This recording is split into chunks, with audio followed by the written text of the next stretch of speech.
بسم اللہ الرحمن الرحیم۔ تمام دیکھنے اور سننے والوں کو السلام علیکم۔ قارون۔ دنیا کی تاریخ میں ایسے بہت سے انسان گزرے ہیں کہ جن کے پاس اتنی مال و دولت تھی کہ جس کا انسان تصور بھی نہیں کر سکتا۔ تو دوستو، ہم اس ویڈیو میں اس انسان کے بارے میں بتائیں گے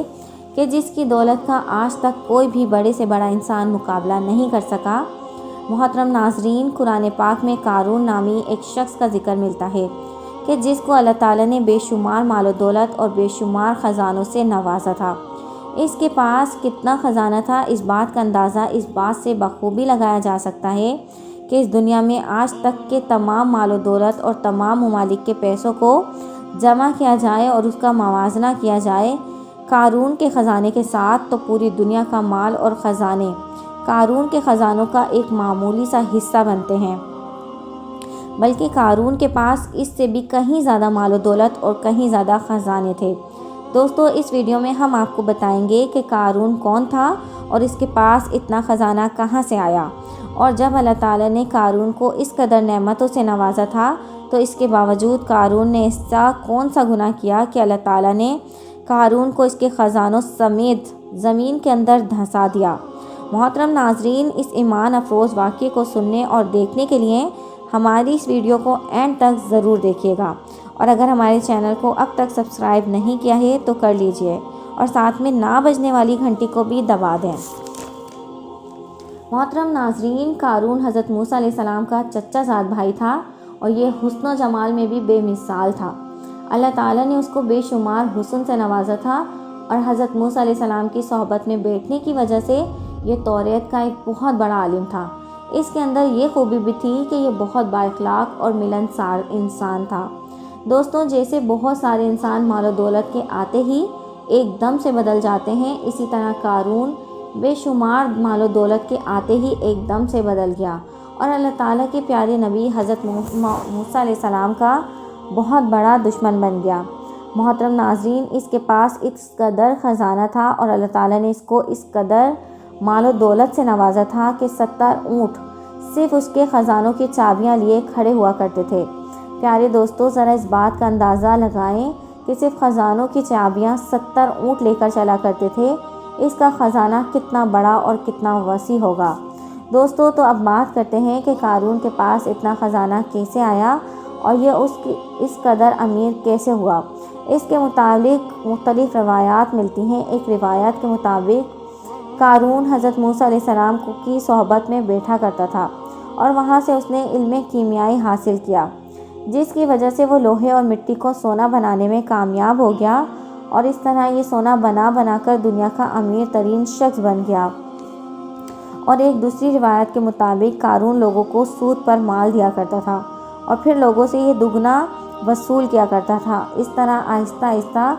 وقت یوں ہی گزرتا رہا اور یہ مصر کا تاریخ کا امیر ترین شخص بن گیا۔ ادھر جب اللہ تعالیٰ نے حضرت موسیٰ علیہ السلام کی طرف زکوٰۃ کا حکم نازل فرمایا تو حضرت موسیٰ علیہ السلام نے قارون کو زکوٰۃ دینے کا کہا۔ پہلے تو قارون نے حضرت موسیٰ علیہ السلام کے سامنے اس بات کا عہد کر لیا، اس کے بعد وہ اپنے مال کا 1000واں حصہ زکوٰۃ دیا کرے گا۔ لیکن جب اس نے اپنے مال میں سے حساب لگایا تو وہ قارون کے خزانے میں سے ایک بہت بڑی رقم بنتی تھی۔ یہ دیکھ کر قارون کو لالچ اور کنجوسی کا بت سوار ہو گیا اور اس نے اللہ تعالیٰ کا حکم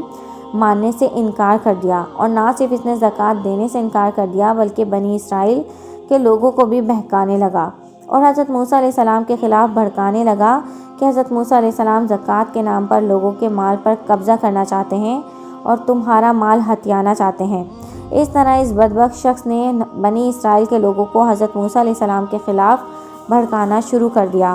یہاں تک کہ اس بدبخت شخص نے حضرت موسیٰ علیہ السلام سے لوگوں کو دور کرنے کے لیے یہ چال بھی چلی کہ ایک عورت کو بہت زیادہ مال و دولت دے کر اس بات پر آمادہ کیا کہ وہ حضرت موسیٰ علیہ السلام پر بدکاری کا الزام لگائے،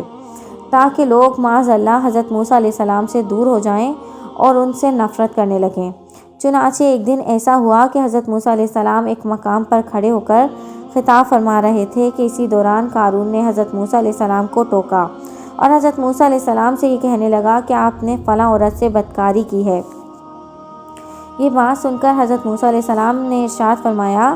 کہ کہ اس عورت کو میرے سامنے لاؤ۔ چنانچہ اس عورت کو حضرت موسیٰ علیہ السلام کے سامنے پیش کیا گیا تو حضرت موسیٰ علیہ السلام نے اس عورت سے فرمانے لگے کہ اے عورت، تجھے اس پاک ذات کی قسم کہ جس نے بنی اسرائیل کو فرعون سے نجات عطا فرمائی اور سمندر میں سے بنی اسرائیل کے لیے 2 راستے نکالے اور بنی اسرائیل والوں کو فرعون کے ظلم و ستم سے نجات عطا فرمائی، اور پھر فرمایا سچ سچ بتاؤ کہ کیا ماجرا ہے۔ حضرت موسیٰ علیہ السلام کی بات سن کر وہ عورت حضرت موسیٰ علیہ السلام کے جلال کی وجہ سے کانپنے لگی، اور اس عورت نے بھرے مجمع میں قارون کے سامنے اس بات کا اعتراف کیا اور حضرت موسیٰ علیہ السلام کی بارگاہ میں عرض کرنے لگی کہ اے اللہ کے نبی، قارون نے مجھے بہت زیادہ مال و دولت سے دے کر اس بات پر آمادہ کیا ہے کہ میں آپ پر زنا کی تہمت لگاؤں۔ اس عورت کی یہ بات سن کر حضرت موسیٰ علیہ السلام کی آنکھوں میں آنسو جاری ہو گئے اور آپ اللہ تعالیٰ کی بارگاہ میں سجدہ شکر کے لیے گر گئے اور اللہ تعالیٰ کی بارگاہ میں یہ دعا مانگنے لگے کہ یا رب العالمین، قارون پر اپنا قہر اور غضب نازل فرما۔ اس کے بعد حضرت موسیٰ علیہ السلام نے بھرے مجمع میں یہ اعلان کیا کہ بنی اسرائیل میں سے جو کوئی بھی قارون کا ساتھی ہے وہ قارون کے ساتھ ہو جائے، اور جو کوئی میرا ساتھی ہے وہ میرے ساتھ ہو جائے۔ چنانچہ اس وقت 2 افراد کے علاوہ تمام افراد حضرت موسیٰ علیہ السلام کے ساتھ ہو گئے، صرف 2 افراد ایسے تھے جو قارون کے ساتھ کھڑے رہے۔ اس کے بعد حضرت موسیٰ علیہ السلام نے زمین کو حکم دیا کہ اے زمین، تو اس بدبخت کو پکڑ لے۔ تو اس وقت زمین نے اللہ تعالیٰ کے حکم سے زمین نے قارون کو گھٹنے تک دھنسا دیا۔ پھر حضرت موسیٰ علیہ السلام نے زمین کو ایک بار پھر یہی حکم دیا تو اس کے بعد قارون کمر تک زمین کے اندر دھنس گیا۔ یہ منظر دیکھ کر قارون حضرت موسیٰ علیہ السلام کے سامنے رونے لگا اور التجائیں کرنے لگا، حضرت موسیٰ علیہ السلام کو اپنی رشتہ داری کے واسطے دینے لگا، مگر حضرت موسیٰ علیہ السلام نے قارون کے اوپر کوئی توجہ نہ دی، یہاں تک کہ اللہ تعالیٰ نے قارون کو مکمل طور پر زمین کے اندر دھنسا دیا۔ اس وقت وہ 2 آدمی جو قارون کے ساتھ کھڑے تھے وہ تمام لوگوں کے سامنے یہ کہنے لگے کہ حضرت موسیٰ علیہ السلام نے قارون کو زمین کے اندر اسی لیے دھنسایا ہے تاکہ حضرت موسیٰ علیہ السلام قارون کے خزانوں پر قبضہ کر سکیں اور قارون کے تمام مال و دولت کو اپنا بنا سکیں۔ اس کی یہ بات سن کر حضرت موسیٰ علیہ السلام نے اللہ تعالیٰ کی بارگاہ میں پھر دعا کی اور حضرت موسیٰ علیہ السلام اللہ تعالیٰ کی بارگاہ میں یہ عرض کرنے لگے کہ یا رب العالمین، قارون کا تمام خزانہ اور قارون کا مکان بھی زمین کے اندر دھنسا دیا جائے۔ تو اللہ تعالیٰ نے حضرت موسیٰ علیہ السلام کی یہ دعا بھی قبول فرمائی اور قارون کا مکان اور قارون کے تمام تر خزانے بھی زمین کے اندر دھنسا دیے گئے۔ اس طرح قارون کا غرور و تکبر اور تمام خزانوں نے زمین کے اندر دھنسا دیا گیا، جیسے کہ اللہ تعالیٰ نے اس بات کی طرف اشارہ کرتے ہوئے ارشاد فرمایا ہے، اور جو لوگ بخل کرتے ہیں اس چیز میں جو انہیں اللہ تعالیٰ نے اپنے فضل سے دی، ہرگز اسے اپنے لیے اچھا نہ سمجھیں بلکہ وہ ان کے لیے برا ہے۔ ان قریب وہ جس میں بخل کیا کرتے تھے قیامت کے دن ان کے گلے کا توق ہوگا، اور اللہ ہی زمینوں آسمانوں کے خزانوں کا مالک ہے اور اللہ تعالیٰ ہر بات سے باخبر ہے۔ اللہ تعالیٰ سے دعا ہے کہ اللہ رب العزت ہمیں ایمان والی زندگی عطا فرمائے اور ہم سب کا ایمان پر خاتمہ عطا فرمائے، آمین یا رب العالمین۔ اگر آپ کو یہ واقعہ اچھا لگا ہے تو میرے چینل کو لائک، شیئر اینڈ سبسکرائب۔ اپنے دوستوں کے ساتھ یہ واقعہ لازمی شیئر کریں۔ Thanks for watching. اللہ حافظ۔